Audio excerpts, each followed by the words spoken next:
Olha, ainda tá me cortando. Pronto. Certo?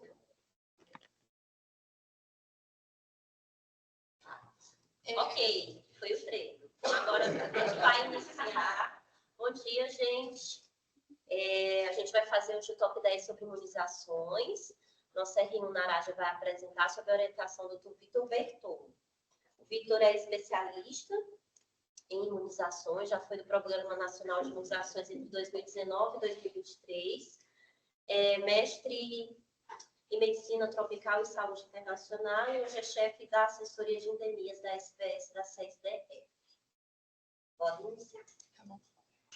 Bom dia, gente. Eu me chamo Naraja, eu sou da infectologia e hoje eu vou apresentar meu top 10 de imunizações. E eu fui orientada pelo Dr. Vitor. E é isso. Vamos lá. Então, a gente abordou alguns temas, porque o mundo das imunizações é muito grande. Então, a gente decidiu focar um pouco na doença pneumocócica. A gente fala um pouco sobre o Cereva, a gente fala, os artigos que a gente traz, a gente fala um pouco sobre a substituição de sorotipos. Em relação ao vírus sensicial respiratório, a gente traz o nirsevimab e também a vacinação materna para proteção dos lactentes. E também a gente fala um pouco sobre a influenza em relação... Aqui ficou high dose, mas a gente traz uma comparação entre os tipos de vacina que a gente tem, a adjuvante, a high dose e a convencional. E a gente fala também do sorotipo Yamagata e a mudança dele ao longo do tempo. A gente vai falar sobre doença pneumocócica. A gente tem a doença pneumocócica na forma tanto invasiva como não invasiva, vai causando meningite, bacteremia, otite média aguda, pneumonia e sinusite. Ela vai acometer principalmente os primeiros anos de vida, quanto à idade mais avançada. É causado pelo Streptococcus pneumoniae, que é um gram positivo encapsulado. E o seu principal reservatório vai ser a nasofaringe, sendo que 30% a 70% das crianças elas têm a sua nasofaringe colonizada e 10% dos adultos. E isso tudo começa a ser um problema quando a gente começa a usar muita penicilina para tratar essas doenças e a gente acabou tendo cepas resistentes. E aí, diante disso, a gente tem o surgimento das vacinas pneumocócicas. Em 1977, a gente tem a nossa primeira vacina, uma vacina polissacarídea 14-valente. Depois, em 83, a gente tem a Pneumo 23, em 2000 a Pneumo 7, em 2009 a gente tem a 10 e a 13, e em 2021 a gente começa também a Pneumo 15 e a Pneumo 20. Aqui eu quis trazer um geral das nossas recomendações que a gente tem no Brasil em relação à vacinação para pneumococo. O nosso PNI, ele traz a Pneumo 10 2 doses e um reforço aos 12 meses. E a Pneumo 23 ela vai ser indicada para maiores de 5 anos dos povos indígenas, com 2 doses no espaço de 5 anos entre elas. Já a SBIN, ela vai recomendar ou a Pneumo 10, a 13 ou a 15 para crianças de 2 a 3 doses, dependendo do tipo de vacina, e um reforço de 12 a 15 meses. E também a 13, a 15, ou a 15 e a 23 na população de maiores de 60 anos, sendo uma dose da 13 ou 15, seguida de uma dose da 23, 6 a 12 meses depois da primeira, e uma segunda de 23, 5 anos após, sem outras doses posteriormente. Em relação ao SBP, ele vai falar que a prevalência vai ter uma preferência sempre pelas vacinas de maior valência, de 2 a 3 doses dependendo da vacina, e reforço de 12 a 15 meses.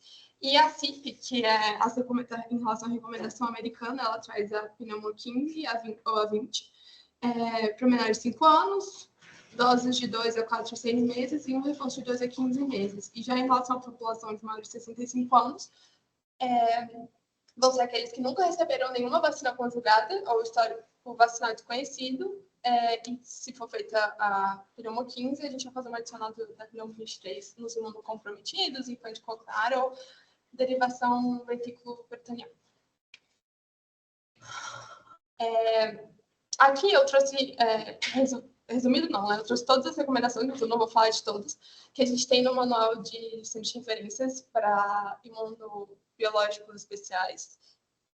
Tá certo, que a gente traz um resumo das indicações e quais vacinas a gente vai usar, né? Então, pessoas vivendo com HIV, a gente vai usar 3, posteriormente a pneumo 23, e por aí vai. Não vou falar todas, mas são essas as recomendações que a gente tem.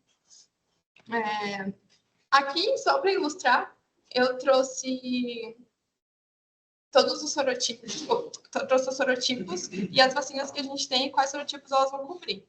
Então, isso para a gente ilustrar que tem a pneumo 7, quais que vai cobrir, e depois a 13, quais além dela foram abarcados, depois a 15 e por aí vai. Tá. Nesse contexto, a gente consegue falar um pouco do Cireva, que o Cireva ele foi um sistema regional de vacinas. Ele foi criado pela OMS em 93, quando eles perceberam que tinha esse aumento dos casos de pneumonia e meningite ao longo do mundo, e eles decidiram buscar hospitais e laboratórios sentinelas, de maneira que esses dados fossem reunidos nesse sistema regional a princípio, um sistema regional de vacinas, e posteriormente sendo um sistema de rede de vigilância dos agentes responsáveis por pneumonias e meningites bacterianas. Então, a gente basicamente vai ter os dados referentes a essas bactérias. Aqui, ele traz os objetivos do Cireva, que é basicamente gerar informação de qualidade para dados científicos, criar uma rede integrada, de maneira que você tenha uma gestão de qualidade desses dados. Mas acho que o mais importante é quando ele traz essa questão de criar um banco de material biológico que, associados com correspondentes informações epidemiológicas em bases demográficas, ele vai permitir que a gente identifique a carga da doença e orientar as autoridades nacionais de tomada de decisão, avaliar na determinação de composição ideal de vacinas e por aí vai.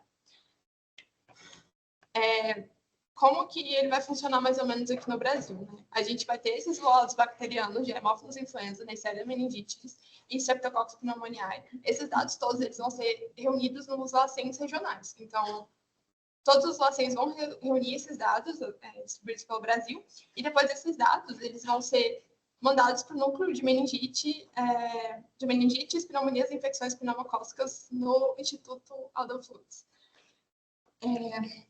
Aqui, a gente não vai falar sobre os três tipos de bactérias, mas trouxe aqui os dados em relação a Streptococcus pneumoniae, que é o tema que a gente estava abordando em relação a doença pneumocócica. A gente vai ter 10 sorotipos mais frequentes. E aqui no Brasil, né, foram os dados encontrados para o ano de 2023. Então, em relação ao sorotipo 19A, a gente teve um total de 345 cepas encontradas ao longo desse ano, do 3, 230 e por aí vai. Nesse próximo slide, são as mesmas cepas, mas eu decidi marcar as cepas mais frequentes e quais são os sorotipos vacinais. Então, todos esses em amarelo são as cepas que a gente tem vacina para, são os sorotipos que a gente tem vacina, e os outros a gente consegue ver que ainda, desse total, a gente tem cerca de 17% das cepas dos sorotipos mais frequentes são de sorotipos não vacinais. Aqui, além dessa relação dos sorotipos que o Cireva traz, ele traz também em relação ao número de cepas resistentes. Ele faz uma avaliação. Essas cepas resistentes são em relação à penicilina. Penicilina. Não, tá certo. São as cepas resistentes em relação à penicilina. E a gente vai vendo a resistência em relação ao sorotipo. Quis ressaltar aqui, né, em relação à vacina, o sorotipo e o número de cepas resistentes. Então, a gente tem o 19A como uma cepa muito resistente, ainda que ela já foi coberta por mais de um tipo de vacina, né? Ou ainda que ela é coberta por vacina pneumo 13, e além da 9V, que teve 15 cepas resistentes, por aí vai, e todos esses sorotipos não vacinais que tiveram cepas resistentes nesse último ano de 2023. Aqui eu trouxe só para comparar os dois, mas basicamente as mesmas informações que eu já trouxe antes, que são as cepas vacinais, a frequência delas, as cepas que, né, sorotipos vacinais e a frequência dessas cepas encontradas. E do lado, eu coloquei a resistência, só para a gente visualizar a resistência em relação ao 19A, acho que do sorotipo 14 e do 9V também. Algumas considerações, né, assim, agora para finalizar essa primeira parte que era do Cireva, né? A gente com ele, a gente consegue ter uma monitorização da situação de saúde e a gente consegue planejar as nossas ações. E, além disso, a gente consegue ver uma evidência de substituição de sorotipos, sendo dos sorotipos mais frequentes, eles sendo não vacinais. Quer falar alguma coisa, Doc? Volta no braço. Volta.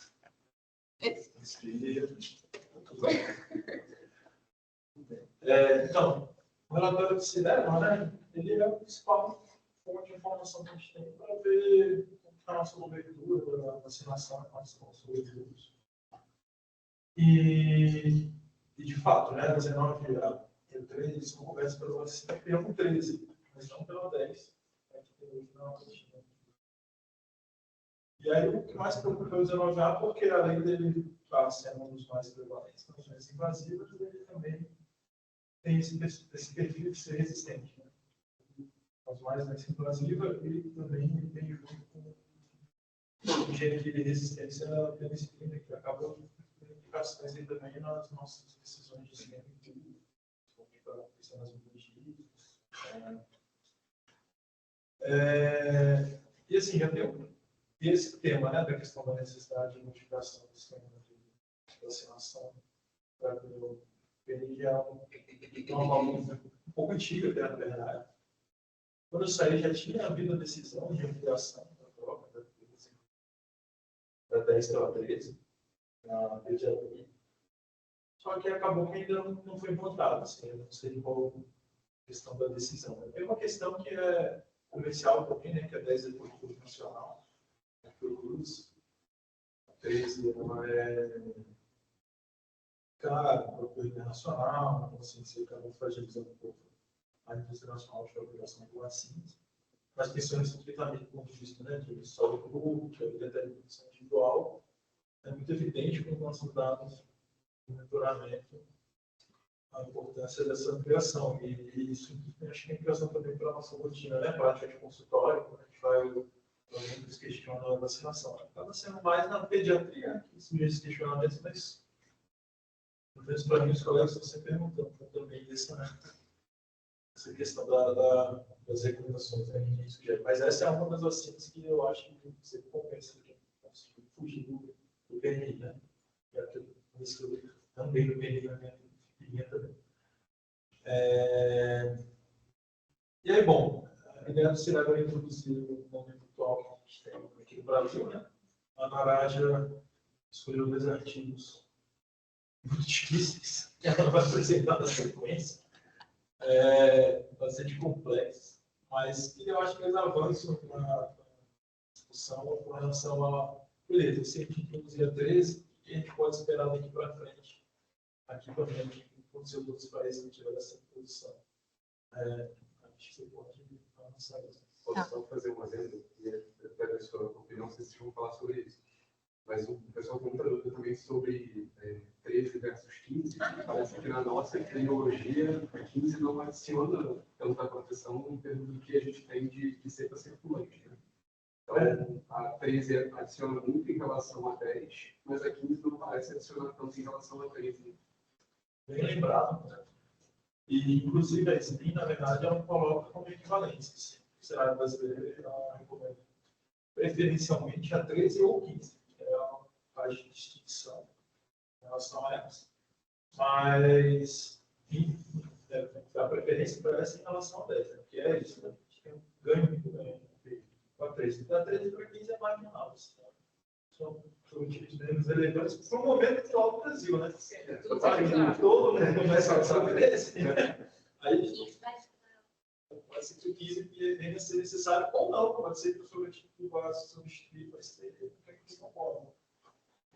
Tem a 20 no pipeline, que já existe.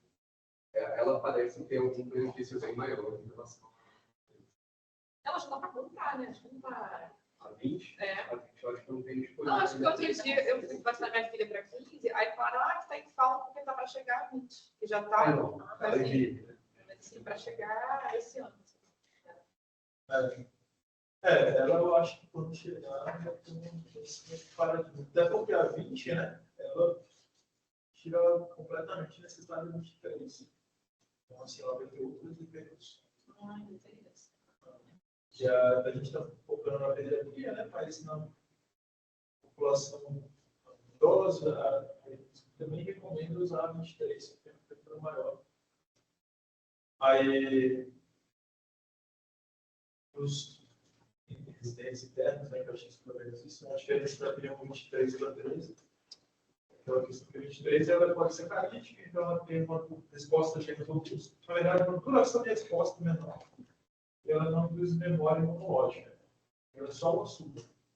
Tem a configuração da proteína que induz, permite a indução de memória imunológica, duração maior de resposta. Então, se a gente fez ela volta para os estudos, mas com um pouco menor tempo, e a gente não pode ficar repetindo muitas doses dela, porque senão dá um fenômeno de tolerância imunológica. Hoje a gente recomenda no máximo 2 doses, temos 3 doses de vida, então a gente consegue 23 cobrir no máximo 3 anos da vida de vida. Que hoje não está recomendado para os grupos coletidos, do PNI para os idosos acamados,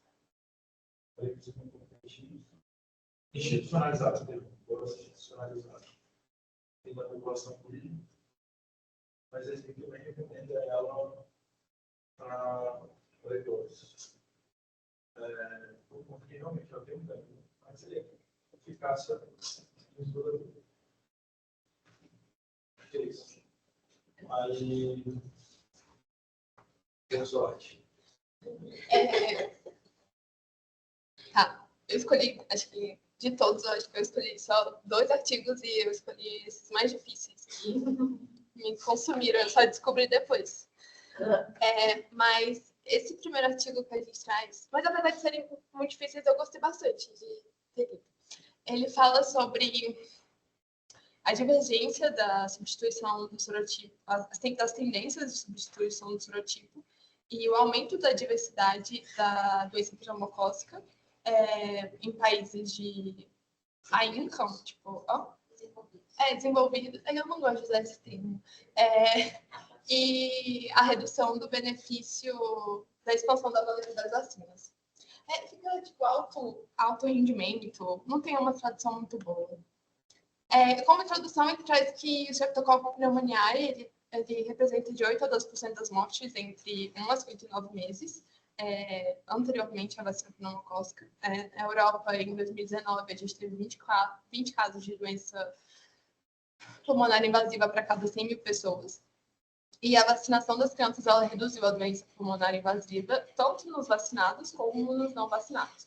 E a gente, nesse contexto, a gente acabou tendo a eliminação de alguns serotipos vacinais, mas, em contrapartida, a gente começou a ter doença pulmonar invasiva por serotipos não vacinais.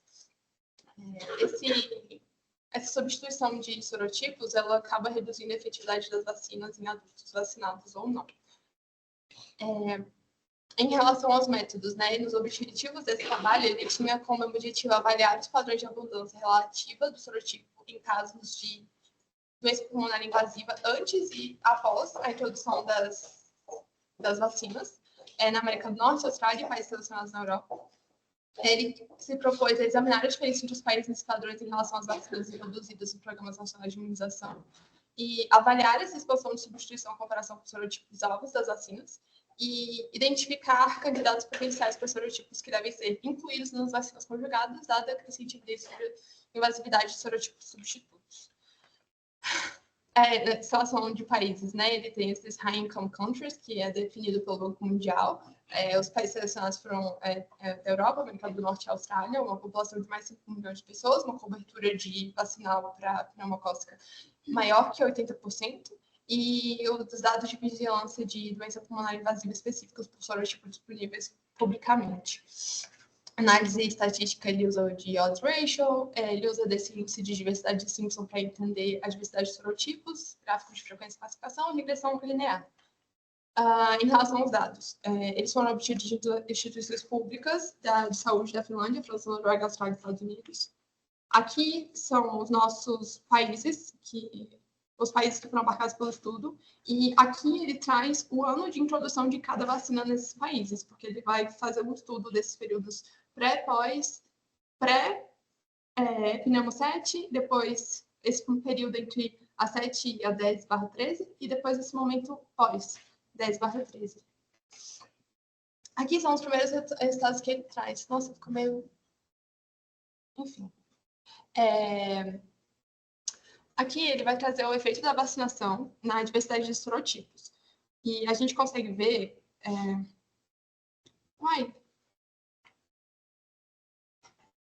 Será que você pulou? Ah, não, é porque aqui a coloração, para mim, tá parecendo mais clara. Eu tava achando que era outro slide. Tá. Aqui, nesses gráficos, ele traz por países, né? Austrália, Finlândia, França, Noruega e os Estados Unidos. E ele vai mostrar esses efeitos da vacinação de acordo com a diversidade. Eu não sabia o que era... O que era esse índice de... Como chama? Índice de Simpson, mas é basicamente assim, quanto mais próximo do zero, você vai ter uma menor diversidade. Então, talvez nesse contexto anterior, por exemplo, anterior à pneumo 7, a gente talvez tivesse aparece qual é o nome? Peraí. Agora... Não, você clicou na tela, você quer botar o... Mas ainda ela fez a animação e não estava aqui. Mas acho que nos próximos vai ser melhor. Enfim, ele vai mostrar essa diversidade da doença pulmonar invasiva em adultos, que a gente mostra que ela permaneceu estável em todas as fases. Então, a gente tem, anteriormente, por exemplo, na Austrália, nesse período de 2004, que ela era anterior à pneumo 7, a gente vê que a gente tinha uma menor diversidade em relação aos sorotipos nas crianças, e nos adultos ela era alta. E ao longo do tempo, mesmo com as vacinas, ela continua alta. O que foi? Pode ir. Tá.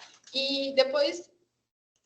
Tá, esse é o que a gente vai tirar desse gráfico, pelo menos. Então, ao longo do tempo, a gente vê que a diversidade dos adultos ela não mudou em relação às vacinas. Depois, aí aqui, a gente consegue ver nesse período pré-pneumo 7, que a gente... Oi? Use o mouse. Tá. Desculpa. Pré-pneumo 7, a gente vai ter que o índice dos adultos, eles eram mais altos do que os das crianças.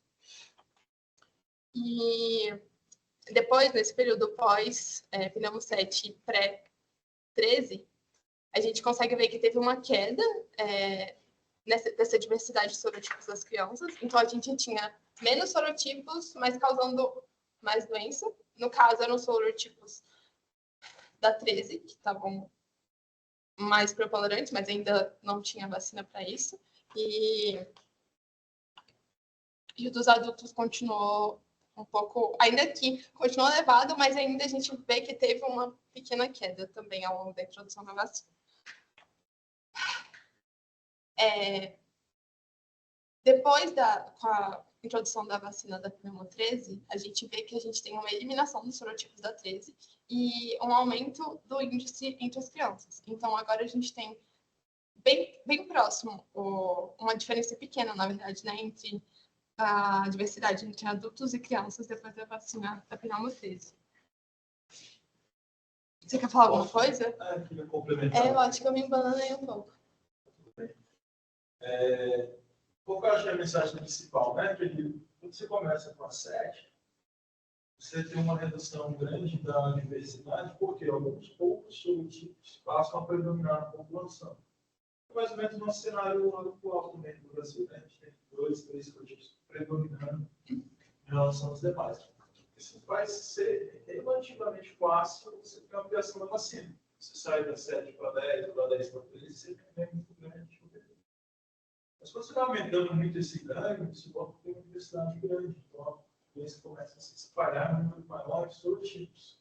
Né? E aí vai ficando cada vez mais difícil você ter essa ampliação. Né? Então, para você ter um, você ainda tem para 20, esse para 24. Né? E isso traz uma complexidade muito maior, né? Nos avanços em relação à vacinação, a partir desse determinado limiar. Você lembra quanto tempo tem vacina de pneumococcus no Brasil, por exemplo?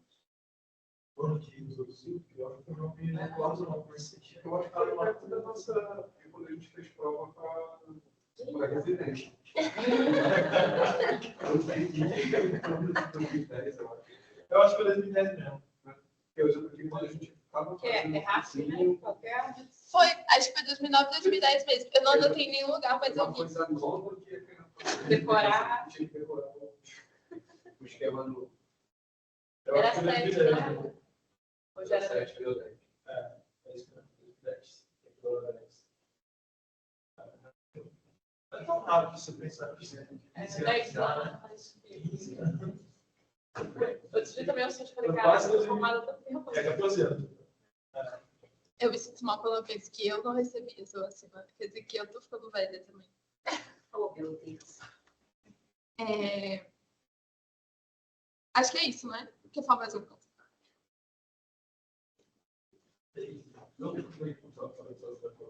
Vou chegar mais perto lá. Acho que não. Obrigado. Bora lá.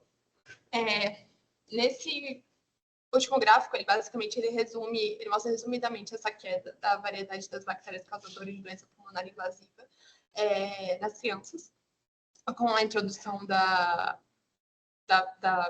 pneumo 7, e já com a pneumo 13, a gente tem uma certa uniformidade, né, entre a variedade das bactérias causadoras de doença pulmonar invasiva, tanto nos adultos como nas crianças, e também uma maior diversidade de sorotipos.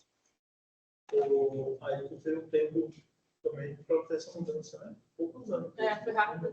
3 anos. Já vai ter um impacto importante na agora. Tá. Aqui eu resumi um pouco a parte que ele traz em relação à comparação do sangue de frequência, que a gente vai falar um pouco agora.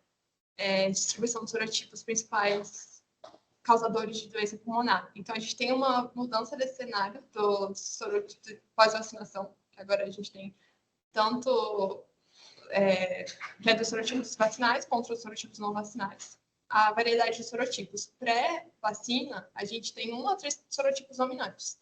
Depois da pneumo 7, a gente tem menos sorotipos dominantes, mas uma maior variedade causando doença.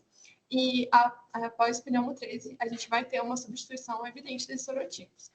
E agora, com uma tendência específica aos sorotipos, a gente tem o 14, que era dominante antes da vacinação em crianças e adultos, o 7F e a 19A, que agora são dominantes em crianças após a pneumo 7, e 7 e 19A também eles persistem após a pneumo 10 e 13 nos adultos, e a 19A ela ainda é dominante no ranking infantil, e nenhum sorotipo não vacinal ele acabou emergindo como a 19A. Aqui, a gente tem essas figuras que representam essa variação dos sorotipos ao longo do tempo. Então, os sorotipos não vacinais, eles mudaram sua prevalência relativa com a introdução das vacinas pneumocócicas conjugadas, sugerindo um processo de substituição dos sorotipos. Eu achei isso muito legal, porque aqui ele traz, né, esse período, por exemplo, pré-vacina, o verde, se eu não me engano, era referente à vacina pneumo 7 e os sorotipos que ela vai vir a cobrir, né? Aqui em laranja são sorotipos da 13, e em azul a gente tem do 10. E aí, depois da introdução da 7, e nesse período anterior a 13, a gente já tem uma mudança desse perfil. A gente já começa a ter um sorotipo da 13 aqui como predominante, um sorotipo da 10 aqui, e em preto são esses sorotipos não vacinais. E depois da 13, a gente vai começar a ter o aparecimento de mais sorotipos vacinais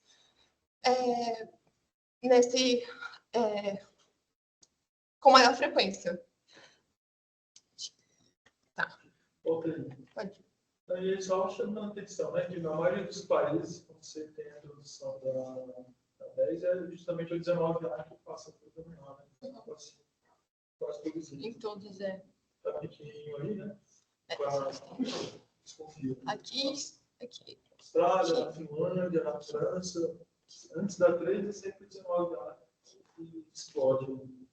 Eu esqueci de comentar mais cedo também, né? A gente está tendo esses rumores aí no grupo. Alguns órgãos de você estava precisando de venda em alguns ministros. Provavelmente tem aí um 19 anos. tem mais violento, e é o que está predominando. Nem sempre a gente consegue isolar, né? Você consegue isolar na cultura para fazer essa identificação de sorotipo e tudo mais. Daí, você naquela coisa que a gente conversou, né? É importante que sempre tiver uma cultura, né? De alguma, principalmente doença invasiva, né? Então, hemocultura ou líquido. Porque sempre tem que mandar para o LACEN para fazer essa para mandar para o CIREBA, né? Para fazer a sorotipagem, o periticolse e tal, e precisa ter um privado. Para a gente justamente ter esse monitoramento aí. Então, só uma dúvida para esse público. Todo o líquido já vai para o LACEN, normalmente, né? Superfungite, eles fazem na auto-PCR. Quando o PCR vem positiva, eles mandam para o CIREBA para sorotipar? Se não me engano, é só cultura aqui. É a cepa que vai, não é o líquido. Então, aí normalmente a cultura fica no pessoal cultura positiva. Então tem que pegar, tem que sair do laboratório de microbio, a cepa, e mandar. Por isso que talvez a gente consiga ter mais hemocultura do que frequentemente ficou feito com cultura positiva. Mas esse primeiro semestre, estava fazendo nossos dados lá, no hospital privado da Grafamar. Segredo. Os primeiros 7 meses foram 7 episódios de cultura positiva de pacientes diferentes com esteroide. Chama atenção. Falando de aqueles que foram mandados lá sem uma rotina. Teve 2 casos também de cultura positiva, mas assim, é uma pneumonia pneumocócica, aí a gente não mudou. Esse é uma cultura, a gente vai se fazer.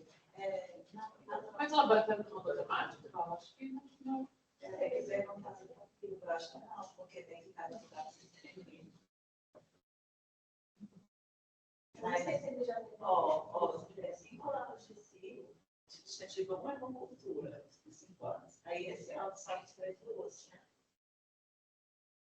O problema também é que esses dados, a gente chegar no LACEN e para o alguns que fazem, e produtos, demora, né? Para vocês sabem, mas olha, olha, É interessante que a gente encaminhar, porque na minha cabeça eu claro, assim, encaminhar com uma identificação só, né? Porque realmente essa é outra coisa, né, que é importante. A gente não tem uma vigilância estruturada das doenças pneumocócicas, por exemplo. A gente tem essa vigilância laboratorial de doença invasiva, né? Que é feita dentro de CIREBA. Aí, tanto para menino, quanto para pneu, quanto para hemófilos. Esses 3, né? Olha, isso é errado. Nunca mais. Bom, vai. Slide.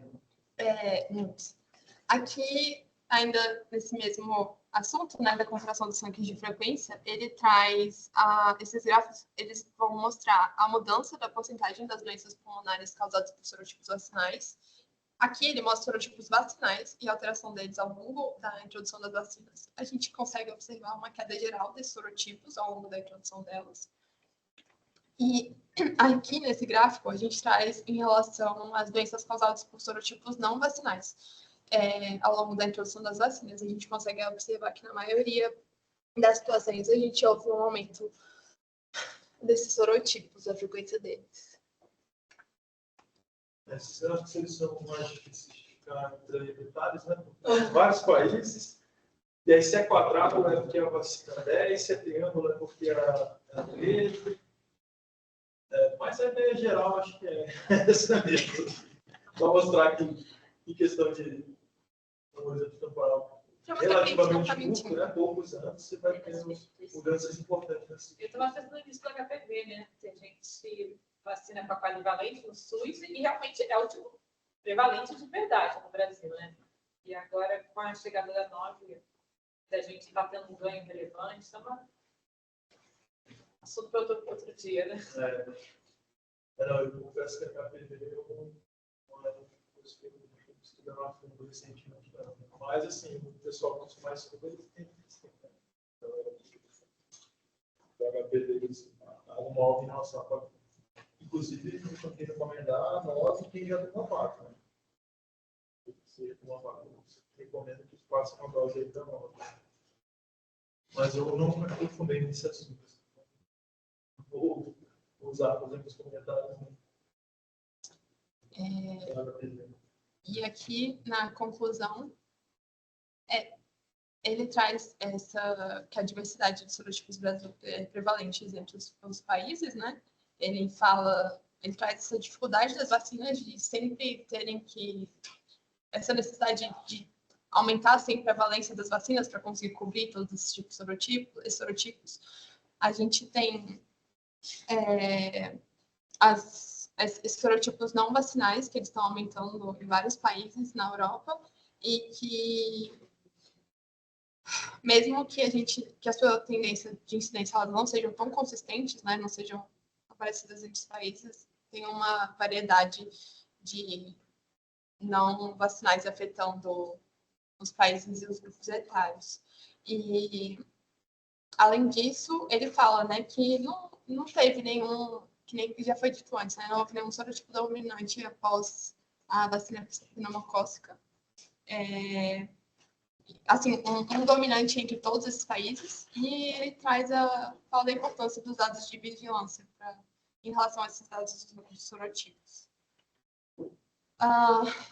Acho que das considerações, acho que esse estudo ele ilustra muito bem essa questão da substituição dos sorotipos que eu li em todo lugar, e acho que ele ilustra de maneira muito clara. Ele mostra esse aumento da diversidade de sorotipos causadores de doença. Eu acho que a gente consegue também discutir a questão da expansão da valência, se é uma coisa que a gente deveria fazer, como que a gente deveria fazer isso, porque a base que a gente for aumentando a valência, vão surgir novos sorotipos não vacinais causando doença. E o que pega um pouco é porque todos os países foram países de alta renda, né? Não pegou países mais parecidos com o nosso, pelo menos. Quer falar alguma coisa, Sabe? Não, gente, já. Acho que é isso. Falou.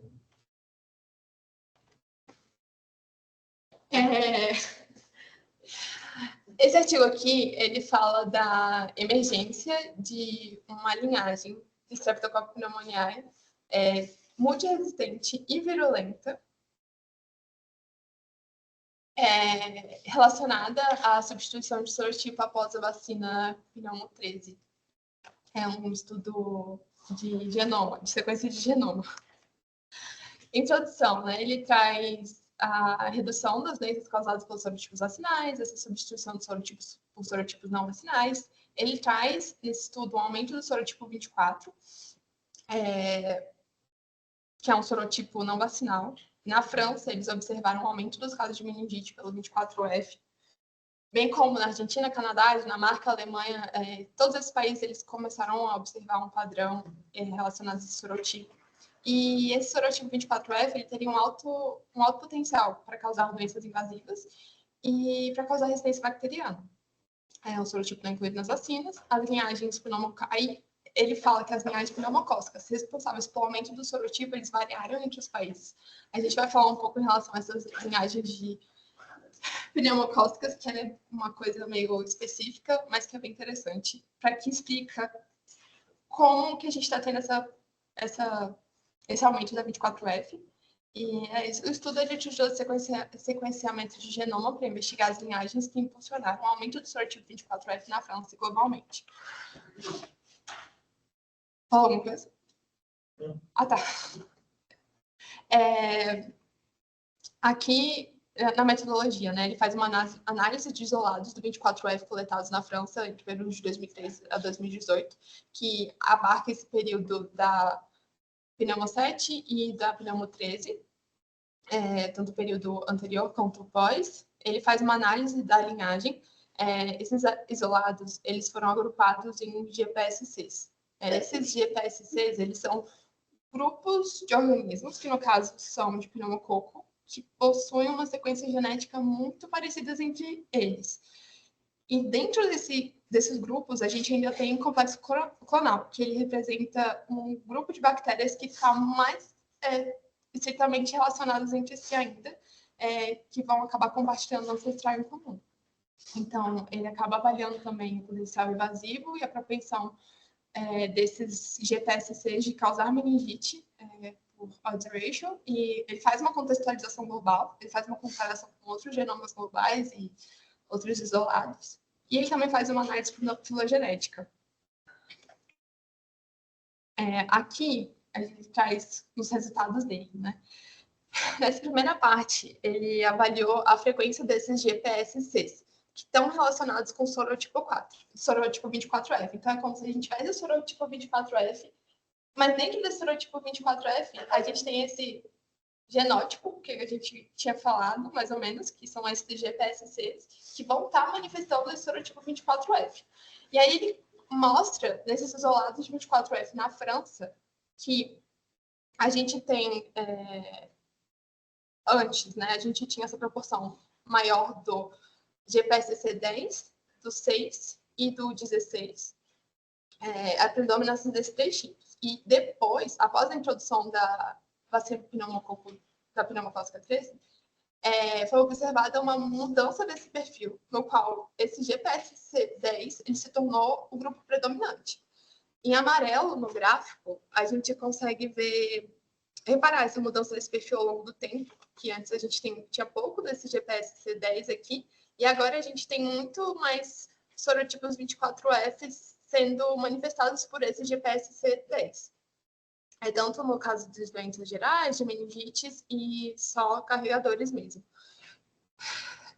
E além disso, ele analisou o perfil de resistência a antibióticos desses grupos, e esse GPSC10, que era o predominante, ele se mostrou multiresistente. Então, aqui, o GPSC10 se tornou a reagem predominante. Dos 10 casos de pneumonia foram causados por ele, 35 dos 47 casos de meningite, 4 dos 6 casos de outras infecções, 11 das 22 bacteremias e 50 das 84 colonizações assintomáticas. Isso ainda falando no contexto da França. Aqui, ele faz uma comparação com as outras linhagens do 24F, onde o GPSC10 ele é mais frequentemente detectado nas doenças invasivas gerais e também para meningite. Ainda sem significância estatística, mas sugere que essa linhagem ela tem um potencial para causar doença invasiva e propensão a causar meningite. Aqui, falei que eu tirei aqui de outros isolados. Você quer falar alguma coisa? Em relação ao contexto internacional, né, eles conseguiram 642 isolados do sorotipo 24F. Foi identificado esse sorotipo em 29 países e esse 24F foi atribuído a 20 GPSCs diferentes, predominando principalmente aqueles, o 10 e 16, que foram encontrados na França, e o GPSC 150 e GPSC 206. Todos eles sendo globalmente distribuídos e demonstrando de novo essa multiresistência a antibióticos apenas no GPSC10. Em relação à análise filogenética, ele fala que teve uma forte estrutura clonal. A disseminação do 24F foi devido principalmente à propagação de clones existentes. Então, a gente teria esse GPSC, no caso, o 10. Dentro dele, você tem o complexo clonal dele, e eles chegaram à conclusão que não foram novas mutações em lugares diferentes. É como se fosse ele foi se propagando os seus clones ao longo do tempo. E o GPSC10 ele foi o principal mediador dessa disseminação do 24F. Ele foi detectado em 33 países, presentando 17 sorotipos diferentes, incluindo 19A e 24F, e apenas 6 cobertos pelas vacinas atuais, 10 e 13, no caso que ele traz, e as novas vacinas não cobrem também.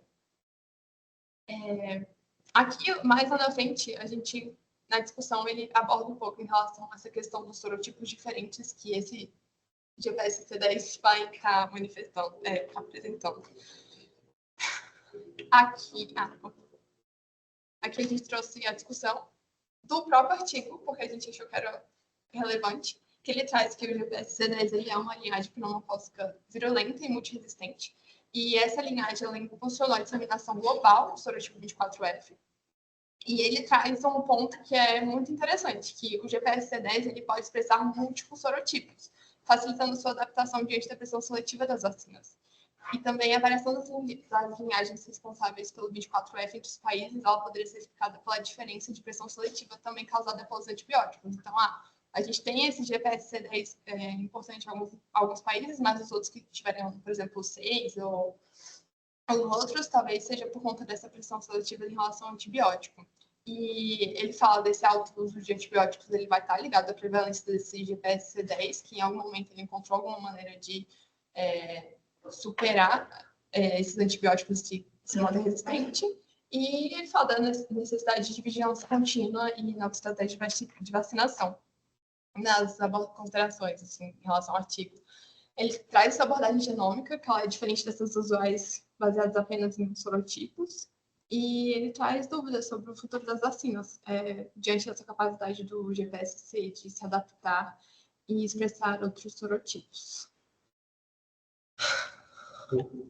Volta no slide lá, no primeiro gráfico. Esse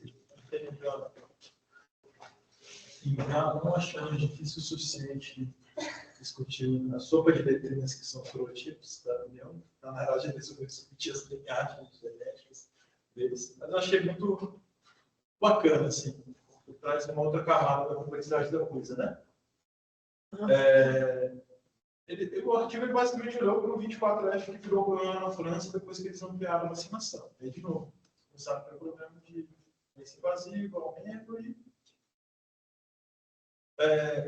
sermos resistentes a antibióticos, né? E aí, para isso, foram sequenciar, identificar essas linhagens, né? E aí, o principal culpado desse GPS-C10, que tem resistência à penicilina, aos marcadores também, e, além de ter possível, né, a gene de resistência, ele também tem, aparentemente, maior virulência, né? Maior capacidade de causar doença invasiva. Preocupante. E eu queria discutir também essa questão da capacidade dessa linhagem de ir trocando sua cápsula de sorotipo por recombinação. Ele mudando, porque ele está associado ao Z9A, essa mesma linhagem, ela historicamente virou Z9A, começa a ter vacinação e louca. Então, ele vai trocando aquela capa de açúcar que ele tem, né? Que é a parte que a gente olha, que são os sorotipos, né? A vacina é basicamente a gente está falando da cápsula, pode ser diferente. Mas aí tem mais coisa acontecendo. Aí eu gostei bastante desse final. Trazer, mas é preocupante, né? Porque ele reflete boa parte desse problema que a gente tem que estar correndo atrás do rabo. E aí vem a outra camada de complexidade, que é a questão da pressão seletiva dos medicamentos, que discute também no artigo. Mais no contexto da literatura, né, que os países com mais uso, né, de penicilinas, principalmente, eles acabaram tendo uma alta permanência dessa linhagem. Então, a gente tem duas pressões seletivas diferentes, selecionando um bicho tanto foge das vacinas quanto dos antibióticos. Eles são muito mais adaptados que a gente, né? Estão aqui há muito mais tempo. Aí, acho que é isso, esse iniciativo que vocês Acho que é isso. A gente tem que acelerar. Eles fizeram mais densos, né? Agora a gente consegue ir mais rápido. Agora vai, mas com mais facilidade. Agora a gente vai abarcar um pouco as questões relacionadas com insuficiência respiratória, que eu gostaria de ter trago uma introdução que eu trouxe da doença pneumocócica, mas eu percebi que não ia dar tempo, aí eu decidi focar nos artigos mesmo. Que vão trazer, de certa maneira, uma introdução também. O primeiro artigo que a gente traz relacionado ao insuficiência respiratória é o uso do Nirsevimab na prevenção de hospitalizações causadas por conta do vírus insuficiente respiratório nas crianças, nos lactentes, no caso, né? Esse artigo ele traz o estudo Harmony, que ele avalia o nirsevimab na prevenção de hospitalizações, né? A introdução, ele traz a vírus respiratório como uma causa comum de lower respiratory tract infection em crianças, principalmente casos de hospitalizações de bebês. O nirsevimab, ele é um anticorpo monoclonal que neutraliza esse vírus essencial e ele recentemente foi aprovado na União Europeia, no Reino Unido, no Canadá e nos Estados Unidos.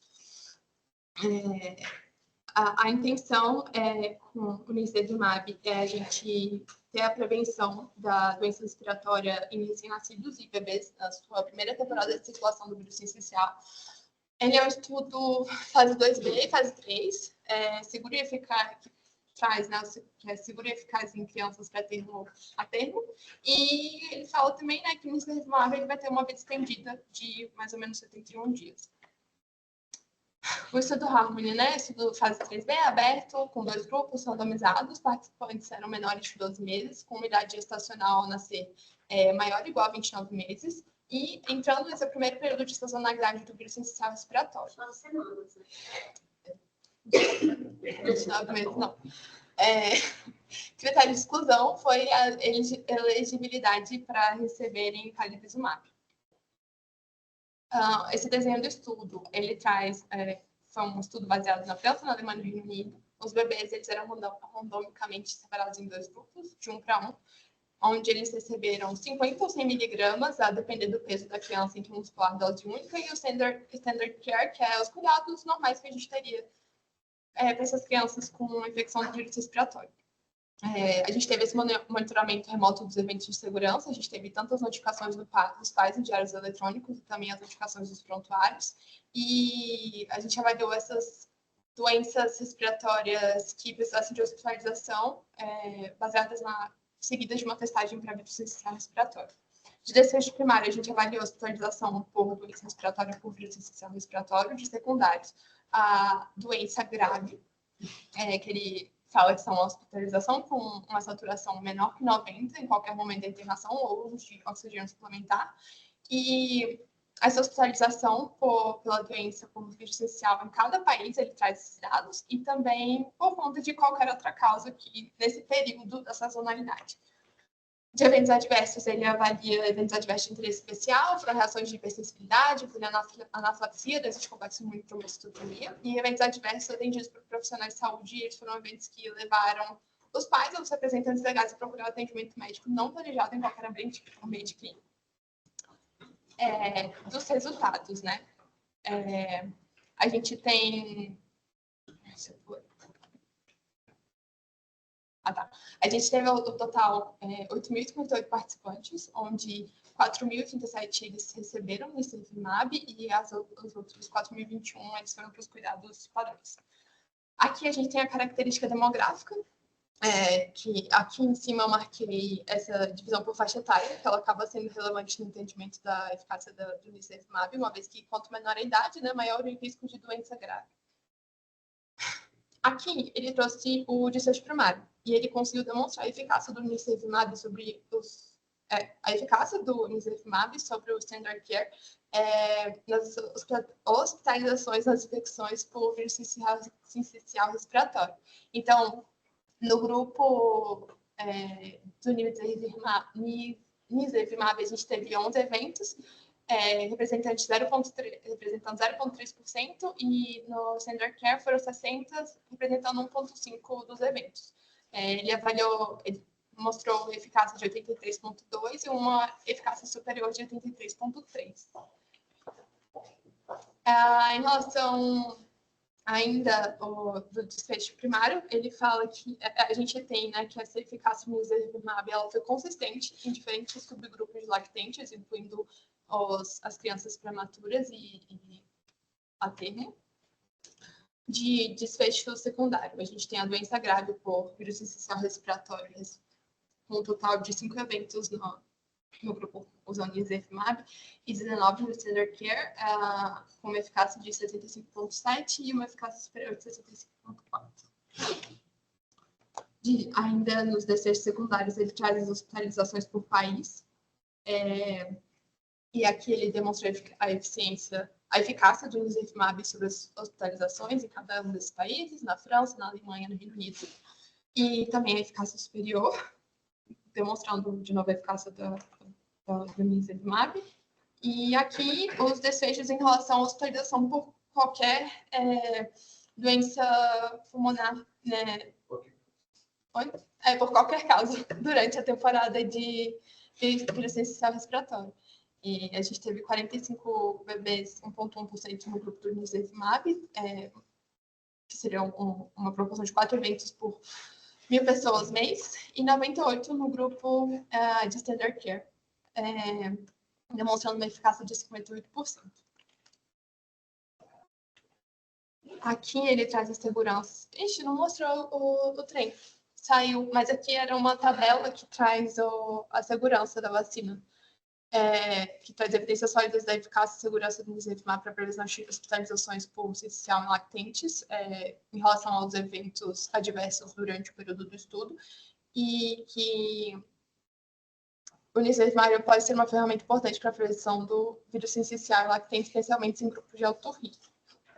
Tá certo esse aqui? Não, tá certo. Não, essas eram as minhas considerações. Pô, um slide aqui que eu tirei mesmo.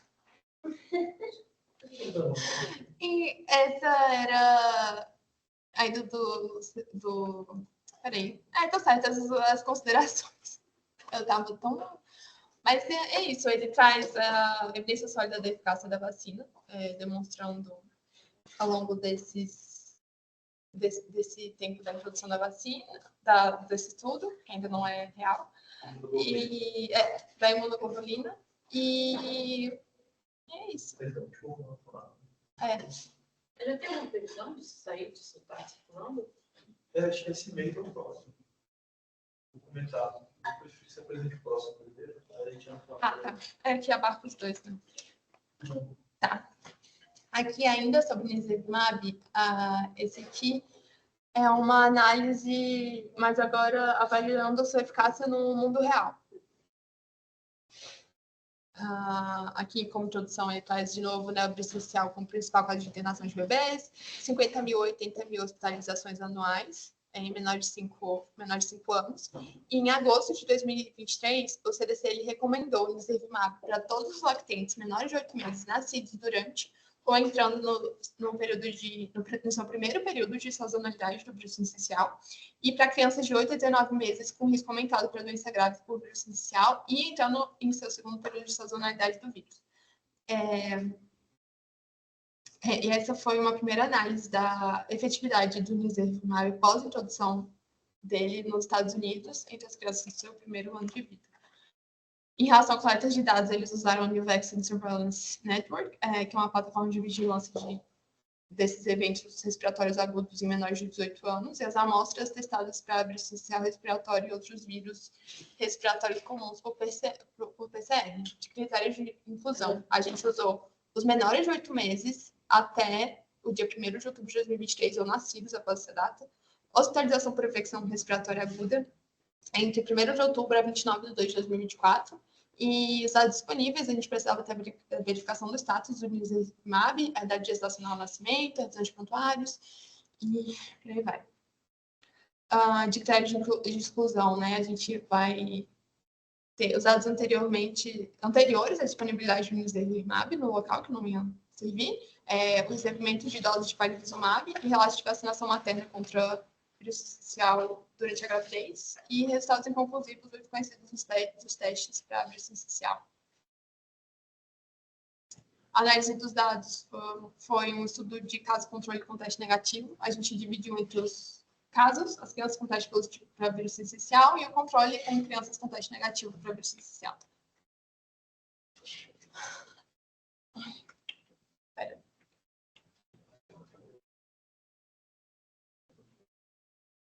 Tem alguma coisa errada. Tá. Aqui. Pronto. Não pulei. Não. Tá. Aqui, ele traz o baseline do estudo. A gente teve 1.036 bebês elegíveis, sendo 699 bebês incluídos em 4 locais diferentes que eles consideraram no estudo. Foram 407 casos usados dos casos e 292 foram considerados nosso controle.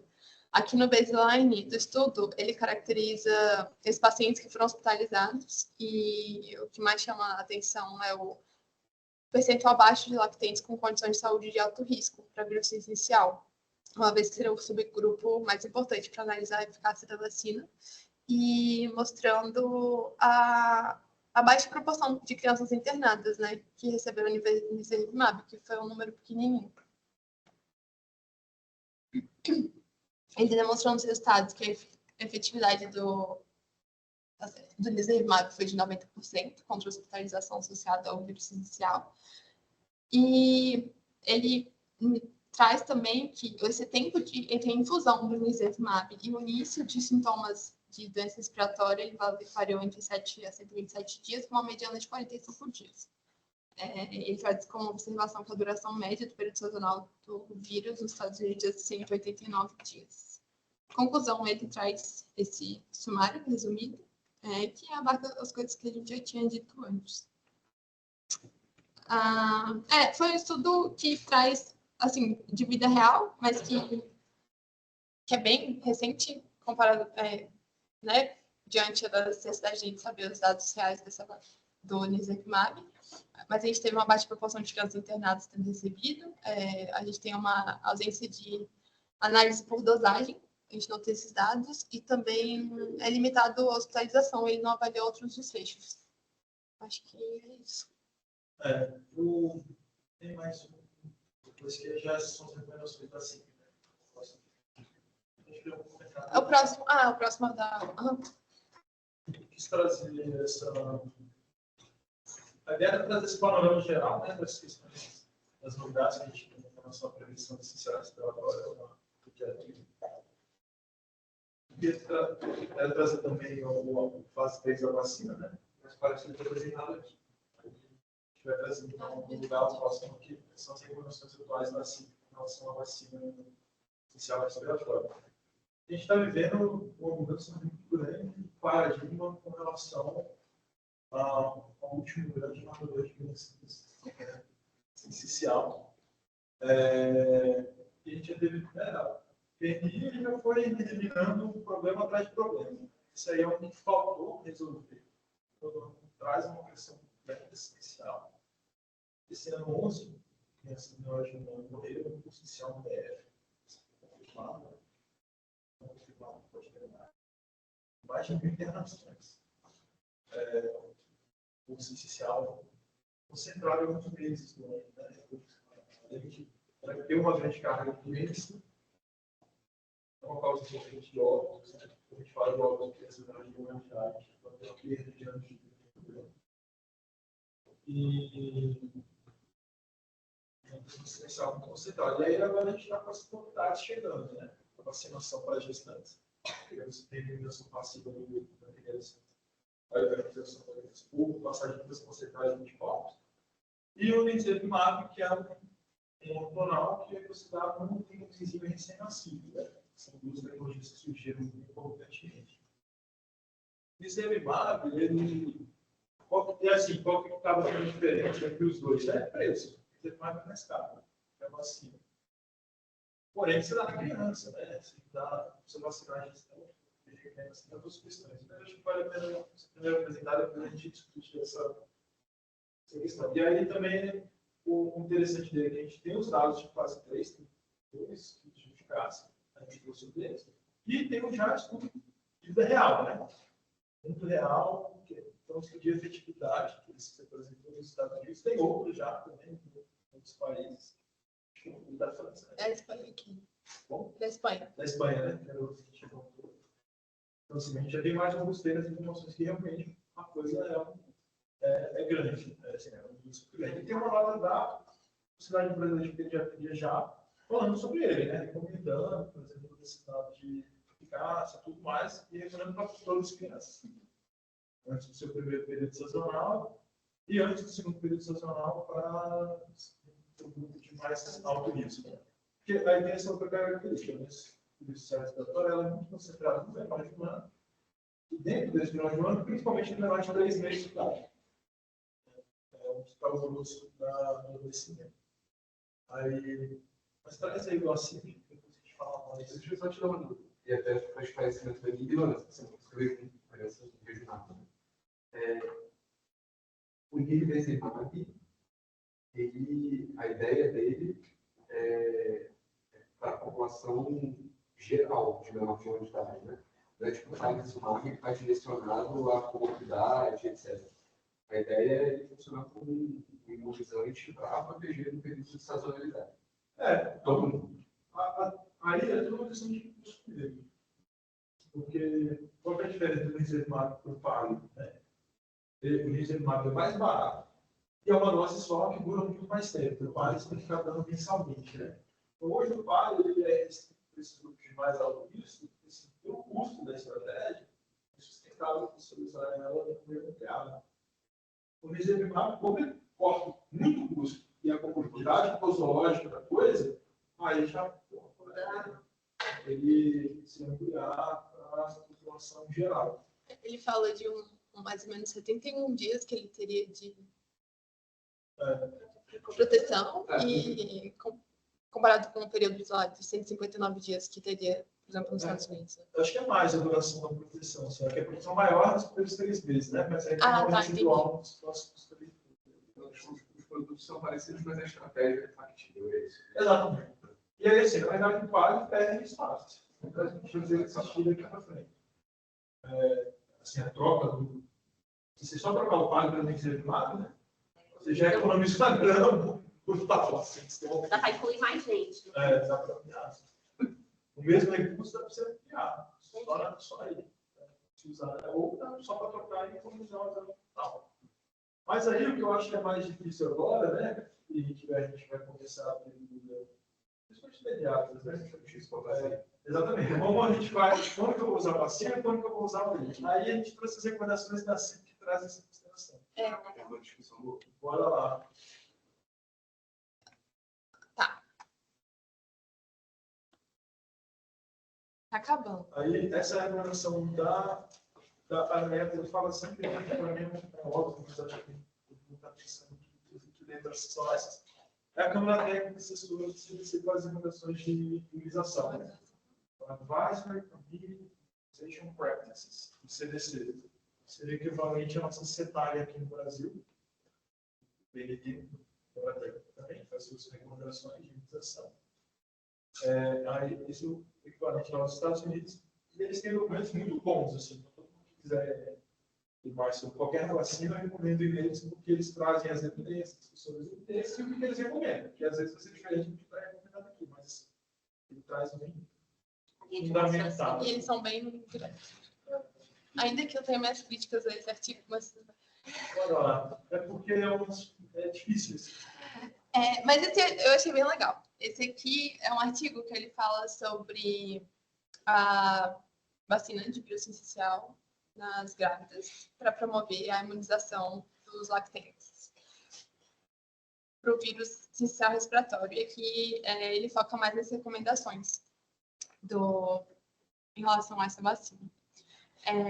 De introdução, ele traz que em agosto de 2023, né, o FDA ele aprova a primeira vacina para grávidas na prevenção do vírus essencial respiratório, né, com a intenção de prevenir a Lower Respiratory Tract Disease e severa, causada pelo vírus essencial respiratório em crianças do nascimento até os 6 meses de idade. Essa vacina ela é aprovada para o uso entre os 32 e 36 semanas gestacionais. É uma vacina bivalente, que vai cobrir o vírus essencial respiratório A e o B. A dose dela é de 0,5 ml, dose única IM, e ela vai poder ser realizada entre a 32ª e a 36ª semana de gestação. Ele traz, nesse estudo, ensaios clínicos que trouxeram algumas questões relacionadas a essa vacina, que nos ensaios de 24 e 36 semanas mostraram mais nascimentos prematuros, nascimentos menores de 37 semanas, e mais distúrbios hipertensivos da gravidez entre as vacinadas, mas esses achados eles seriam achados sem significância estatística. E aí a gente tem nesse contexto, né, que em agosto de 2023 a CIP acaba de recomendar Nirsevimab, e logo depois a gente tem eles recomendando a vacina do vírus respiratório PF para mulheres grávidas. E aqui ele vai trazer as novas recomendações para o uso dessa vacina materna durante a gravidez e as orientações clínicas atualizadas sobre o uso do Nirsevimab e da vacina materna. Então, o objetivo dele era revisar as evidências sobre a eficácia e segurança da vacinação materna, diante aqueles achados que eu comentei anteriormente. Ele faz uma revisão sistemática, os desfechos considerados críticos ou importantes para as decisões de políticas de vacinação, como partos prematuros e os eventos hipertensivos, e ele utilizou de ensaios clínicos multicêntricos randomizados, com vacinação materna com o RSV-PrEF ou placebo durante a gestação entre 24 a 36 semanas.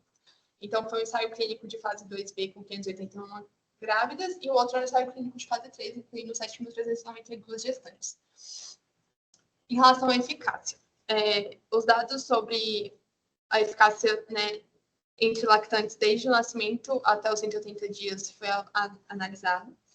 E a gente vai ter a eficácia do Nirsevimab nesses diferentes contextos de tempo gestacional, relacionados aos atendimentos médicos, aqui ao essencial, e os casos graves que necessitaram de atendimento médico sobre as hospitalizações. Então, a gente tem que entre 24 semanas e 36 semanas, a gente teve uma eficácia de 51%, de 32 a 36 semanas, 57%. E nas hospitalizações, né, por doença respiratória por vírus essencial, 56,8% de 24 a 36 e 28,2% de 32 a 36 semanas. Em relação à segurança, ele fala dessa incerteza dos resultados do parto prematuro no estudo completo, dos 24 a 36 semanas, ainda que sem significância estatística. Mas ele fala que os benefícios da vacinação materna de 32 a 36 semanas, eles superam os riscos de parto prematuro ou hipertensão na gravidez. Ele traz, em relação aos efeitos adversos, que são forma de dor no local da injeção, cefaleia, mialgia e náuseas, mas ele fala desses mais partos prematuros, não estatisticamente, distúrbios hipertensivos da gravidez, incluindo a eclâmpsia e baixo peso ao nascer e icterícia neonatal. Em relação aos eventos de pré-eclâmpsia e de eventos adversos graves, eles foram semelhantes nesses dois grupos. A gente teve 1,8 para o grupo de vacinado em relação à pré-eclâmpsia e 1,4 em relação ao placebo. E de eventos adversos, 16,2 que receberam a vacina e 15,2 em placebo. Dos resultados. Aqui ele traz os achados da variação dos eventos de parto prematuro, baixo peso ao nascer e icterícia neonatal. Estudado. Aqui ele traz, ainda em relação aos resultados de segurança, né, que a vacina materna ela é igual à vacina recebida pelos maiores de 60 anos. E nos estudos de maiores de 60 anos, eles tiveram 3 eventos neurológicos inflamatórios. 2 casos de Guillain-Barré, incluindo o caso de variante Millan-Fischer, e o caso de polineuropatia motor sensorial diferenciada. Mas nenhum desses eventos adversos eles foram relatados nessas mulheres grávidas dos estudos. Em relação à recomendação, o CDC ele recomenda a vacinação materna da Pfizer RSV-PrEF, dose única, de 32 semanas e 0 dias até 36 semanas e 6 dias durante o período sazonal para prevenir a doença respiratória do lower tract. Eu sempre desse trato respiratório inferior associado ao vírus respiratório em crianças de menores de 6 meses. Em relação ao guia clínico geral, ele recomenda essa administração sendo sazonal nos Estados Unidos entre setembro e janeiro, nessa temporada de vírus respiratório. Ele fala que a administração simultânea com outras vacinas ela é permitida. E ele deixa questionado a dose adicional em próximas gestações. Então, a gente não tem dados ainda falando se em futuras gestações aquela mulher teria que fazer uma nova dose da vacina. Em relação ao guia clínico, ele fala do uso combinado do Nirsevimab e do RSV, da vacina materna. E ele fala que não é necessária a administração de ambos e que o ideal é você discutir essas vantagens e desvantagens, que foi o que a gente estava falando antes, e considerar a preferência da paciente para determinar a vacinação ou a administração do Nirsevimab para as crianças. E aí ele traz essa tabela de vantagens e desvantagens, ele fala da vantagem da vacinação materna, né? Vai trazer uma proteção imediata ao nascimento. Ela pode ser mais resistente às mutações, então a resposta imune gerada pela vacina, ela pode ser mais resistente a essas possíveis mutações, né? Já falei isso.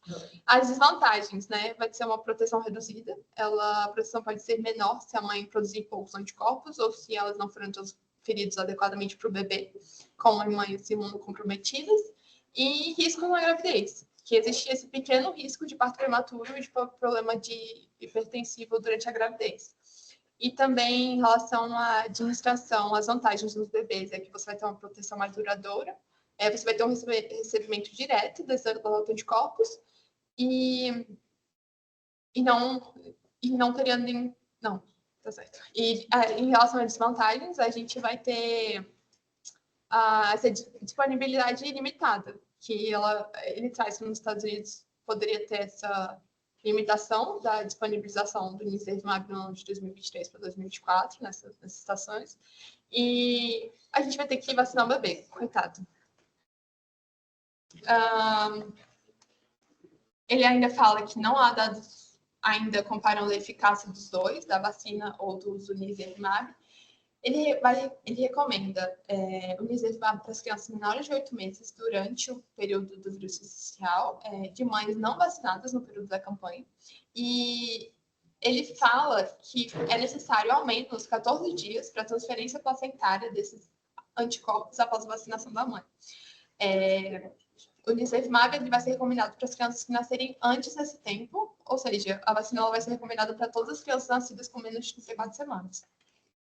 Que não teria completado o tempo, se ela tivesse feito a vacina com 32 semanas, não teria completado essas 2 semanas depois.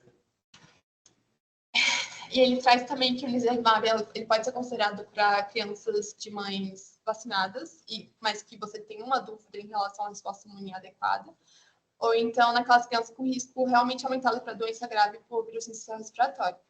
E que crianças entre 8 e 19 meses com risco aumentado para vírus respiratório grave, e entrando na segunda temporada dele de vírus inicial.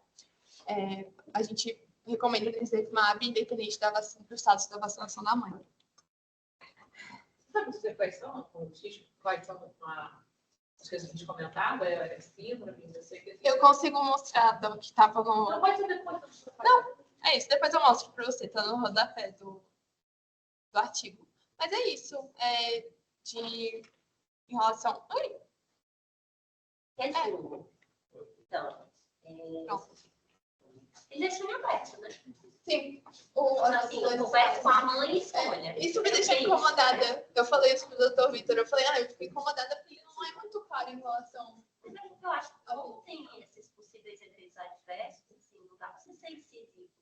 Mas é tão estatisticamente significante, né? Não pode ser só colocar. Vou falar. Isso aí que eu queria reforçar, né? Aí tem o próximo. Essa que é a grande questão, né? A Briso, né? Que é a vacina todo mundo começar qualquer um primeiro tempo, né? Para gestante no momento. Respiratório combinado para gestante. Você vê essa diferença percentual muito pequena de parto prematuro no vacinado e vacina não vacinada. Então, foi 5,7%, o outro 4,7%, e os intervalos de confiança têm uma sobreposição imensa. Então, assim, você não pode falar que existe risco de parto prematuro. A grande dúvida que fica é que aí não teve um poder estatístico para ver pequenas variações desse risco. Então, assim, só na fase 4 a gente vai conseguir, de fato, ver se existe ou não existe esse risco de parto prematuro. Eu achei que o FDA foi até um pouco cautelar demais, sendo bem sincero, porque ele não aprovou para 24 a 30 semanas. Ele aprovou para 32 a 36 semanas. Ela desaprovou 24 a 36 semanas. Essa questão de o risco, se existir esse risco de parto prematuro, é melhor usar nas crianças que já estão mais perto perda, vai ser um problema menor, porque não. Então, assim, se a gente decidir isso. Mas isso aí é um paradoxo por si só, porque a criança, se ela tem um parto prematuro, você vacina por 2 semanas, logo vacina e já nasceu, nem passou de boa. Então, como foi a vacina que funcionou.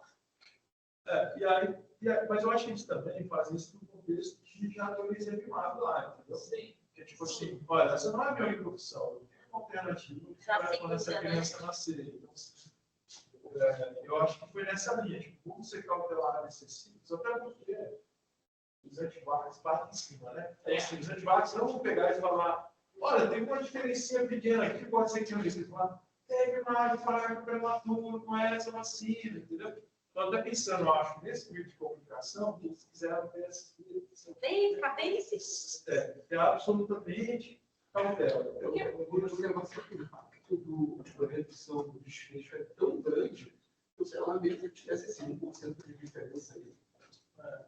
Talvez valesse a pena, porque a redução de eventos das crianças é tão grande, é tão importante, que é um risco que vale a pena correr, assim. Sim. Tem 1% de chance para reduzir. Mas a grande dúvida é essa. De horas de Você tem hospitalização. outra medicação que vai ter o mesmo efeito protetor, talvez até um pouco mais duradouro, O que fazer? com a vantagem de fazer a vacina. Porque quanto tempo demora para uma mãe fazer uma resposta imune para passar para o neném? Pelo menos duas. Ele coloca assim, pelo menos 2 semanas. Se você vacina com 34 e se induzir um parto prematuro, talvez nem dê tempo, né? Mas a maioria ainda faz o que eu faço correto. O que eu ia.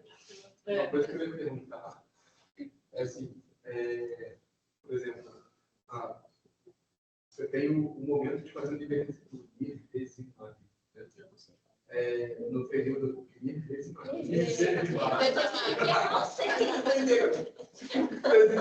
Eu também falava assim. Tem um momento de fazer certo na sazonalidade. E o paciente e a vacina, que é um programa, pelo menos, porque se estiver errado, a eficácia maior dela é nos primeiros 3 meses, depois vai reduzindo por 6 meses, com o outro já não tem nada. A minha dúvida é, a mãe que é vacinada 6 meses antes da sazonalidade, será que essa criança não vai a pena receber ou não? Ele coloca em cima. Ele falou, se for de alto risco, né? Não, mas sem ser alto risco. Não. Geral. Aí ele coloca que não, mas porque é isso, a criança já tem mais de 6 meses e não tem outro fator de risco, né? Isso parece, não seria baixo A mesmo. gravidade da doença é menor. Mas você falou que a mãe recebeu 6 meses antes do. Ela não vai ter recebido, porque ela vai ter recebido ou no período de sazonalidade, entendeu? Tipo assim, ou ela recebe no período de sazonalidade. Aí os caras também Ele não está indicando a vacina. Ele não está indicando a vacina. Exato. Então, aí ela recebe nesse reservado. Ele não indica vacina para as crianças que estão previstas nascer fora da sazonalidade. Ele indica vacinar a gente antes de Olha, você vai vacinar de ter 4 semanas se seu filho for nascer mais Ele pega e fala para vacinar em setembro, janeiro, que vacina em janeiro, vai nascer em fevereiro. Aí falou, essa criança está nascendo já meio que no meio do final da sazonalidade dele, entendeu? Então, essa orientação final do corpo antes da sazonalidade, vai ter que virar.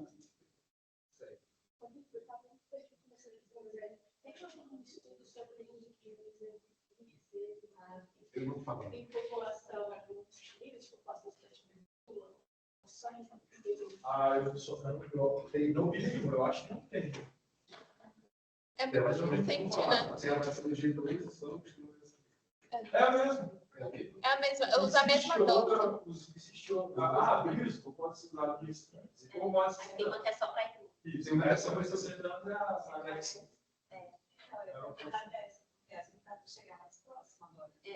A Alexa já está aí. Já teve. A Brisco vai chegar agora. E essa não pode Aqui já está aí, não pode distante. É a Alexa. A única que foi distante é a Brisco, que está chegando as clínicas privadas devem chegar mês que vem ou no próximo. E entre elas, tem resposta diferente? Para idoso, né? Eu confesso que eu não sei. Assim. Eu acho que não tem estudo tete a tete. O CDC, eu até fiquei com dúvida, o CDC fez uma reunião conjunta agora, sobre resposta de sistema respiratório em idoso. E eles lançaram, está lá no site a aula, e os documentos, inclusive, tem dado a eficácia desses grandes coaches que eles têm lá de veteranos, não sei o quê, e que compara as doses e tem resultado muito suprimido também. Mas aí a passão de muito suprimida parece que tem algum benefício, mas não é. Não, vai estar todo possível na alimentação. Vai estar todo mundo, nos dados de uso, vai estar todo mundo misturado na prevenção. Mas tem dado comparando as duas dessas subculturas, assim, da vida real, por que um recebe um outro, recebe o outro.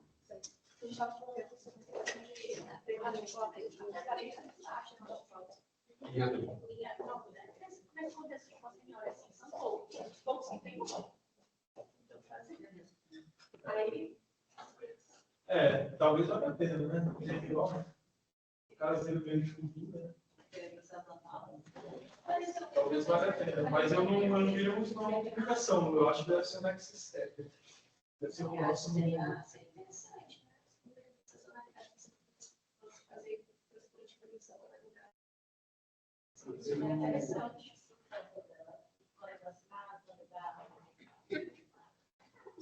O risco maior é ter risco maiores respostas imediatas. Durante um tempo, ainda que os impostos não continuam. Mas, assim, você está investindo todo uma. Até em questão de custo, você está investindo todo um negócio na tecnologia e a pessoa não é difícil.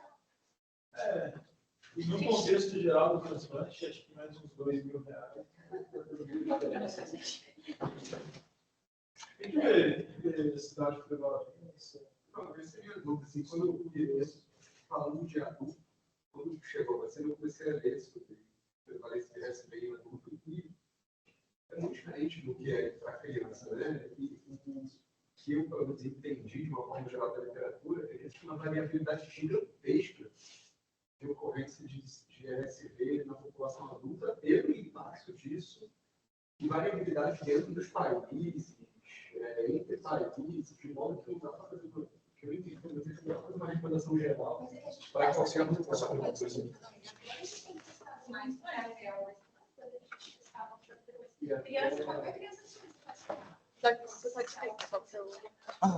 Extrapolou, mas... E até os dados que a gente tem Ministério, etc. Eu vou fazer propaganda agora do Secretaria de Saúde. Não, ontem ou antes de ontem subiu esse painel. Ficou muito bom. As doenças respiratórias do DF. Vendo que o negócio é meio devagar. Mas, assim, realmente, no DF não parece que adulto essencial tenha grande impacto, não. Isso é o que, pelo menos eu entendi. Isso depende muito de um lugar. Pode ser que, por exemplo, São Paulo, tem um monte de dor lá com a RSV. E aí, talvez faça a diferença. Então, teoricamente, SRAG tem que testar todo mundo. E o LACEN está fazendo. Se vai para o LACEN, se preenche lá o CIVEP gripe, ele faz. Ele está fazendo... que a gente está fazendo essencial para todas as amostras. Teve um tempo que ficou sem e tal, mas agora está fazendo bonitinho. Aqui tem um painel só de outros vírus respiratórios, né? É o que eu vou mostrar. Aqui que eu falei 11, né? 10 por essencial, 1 por rinovírus, mas mortes. Aqui é mortes, né? Deixa eu botar casos que ele fica mais... Ele tá bem bom. E aqui tu vê como foi esse começo de ano, né? Aqui é SRAG geral, dependendo da faixa etária. Mas quando tu vê aqui a faixa etária, fica bem óbvio, né? 0 a 1 ano que é o grande problema. Aqui é idoso, ó, essa lixariazinha aqui. Esse...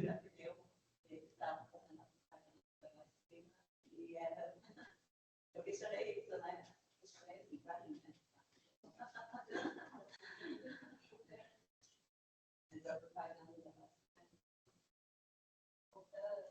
e eu fiquei com essa dúvida interna, né? Epidemiologicamente. Então, tem muita variabilidade de lugar para lugar. E, pelo menos, não sei se a gente tem pouco caso, porque o pessoal não manda a amostra de gerar criatura, que também não é um problema, né? Porque criança todo mundo manda, né? Pois é, eu acho que não vai, acaba não mandando mesmo você. Então, esse viés aí mesmo. Pode acontecer com frequência. Quantos pacientes são internados com pneumonia em combate, a gente manda amostra assim. Talvez isso também não é um viés. Você tem toda a razão, André. Porque chegando lá vai fazer, né? Mas, ó, se você for ver os casos de SRAG em idoso, a gente tem muito que fica classificado como não especificado. Estou meio perdido aqui agora. Aqui, ó, mais da metade fica como não especificado. Aí o Covid que está aí, o povo não vacina, né? Influenza e outros vírus respiratórios fica um pouquinho aqui. Mas, assim, realmente a gente tem muito não especificado. Mas a impressão que dá é que quando você olha dentro, né, daqueles que foram testados, quando você exclui os não especificados, o outros vírus respiratórios no idoso, ele ainda fica um percentual relativamente pequeno, né? Eu não apostaria que vai ser uma carga de doença muito grande. É isso. Realmente a tela desse computador aqui está bem ruim. As cores, assim, ali está melhor. O investigação, não especificado, Covid, influenza, etc. Mas é isso. Para criança, acho que é indiscutível o benefício. Para idoso,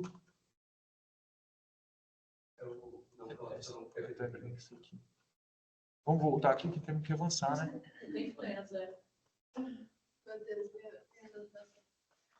Vai lá.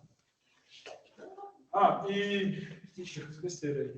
Cancela, né? Tá tudo bem. Não sei mexer nisso. Aí a outra coisa até conversei com o Gustavo, que me deram essa questão do reservado, dessa vacina. Se não estava pensando, vai ser com água melhor.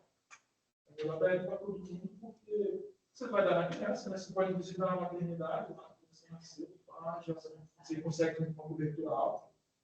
A gente está fazendo cobertura de gestantes. Até que conseguiu bater lá 80%, mas é muito mais difícil a de gestante do que o neném executado.